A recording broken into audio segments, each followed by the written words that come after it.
Some opportunities seem exciting from the outside, full of promise and potential, but sometimes without realizing it, you enter a space that slowly starts to drain you. I want to share one of those stories, not to assign blame, but open up a conversation. These are the things I wish I know about grad school, the kind no one really talks about. Hi, I'm Anna. I've studied and worked across different fields and environments, but more than any title or place, what shaped me most were the experiences that made me pause, question, and reflect, especially when things didn't feel quite right. I've always seen the good in people, especially in the beginning. And when it comes to opportunity, I tend to follow non-traditional paths. Once I started as a participant in study, but just by showing my interest, I was invited to become research assistant. No formal process, no resume screening. That kind of openness gave me hope. And when another opportunity came along, I entered with the same mindset, open, hopeful, and eager to contribute. At first, everything felt positive, but slowly I began to noticing signs, such as favoritism, subtle hierarchies, and the lack of kindness towards newer or younger members. I tried to stay quiet and not overthink it. And when things got uncomfortable,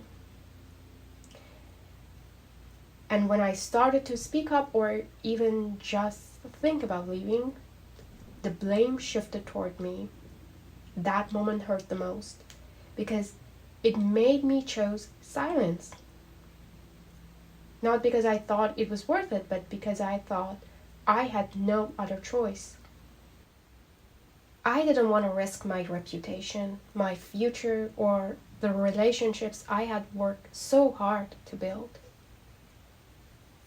But the energy it drains and the time it takes away from you, it doesn't come back. So, was it worth it? Absolutely not. And that's why I'm sharing this story. If you're just entering this world, academia, research, graduate studies, here are a few things I wish I'd known. 1. Have more than one plan. Plan B, Plan C. Not because there is a possibility of a failure, but because flexibility is power. 2. Observe the environment just as much as the opportunity. Think about how it makes you feel about yourself, about your future, and ask that question. Is it worth it? 3. And if something feels wrong, don't stay quiet just because it makes you feel uncomfortable. And for those who've been through it and felt unseen, your experience is valid. Sometimes the mistreatment is not that obvious. It's emotional pressure, subtle exclusion, or a system that makes you feel like speaking up is the problem. That's what some call it gaslighting. Gaslighting is that feeling of being manipulated into doubting your experience, your thoughts, your emotions.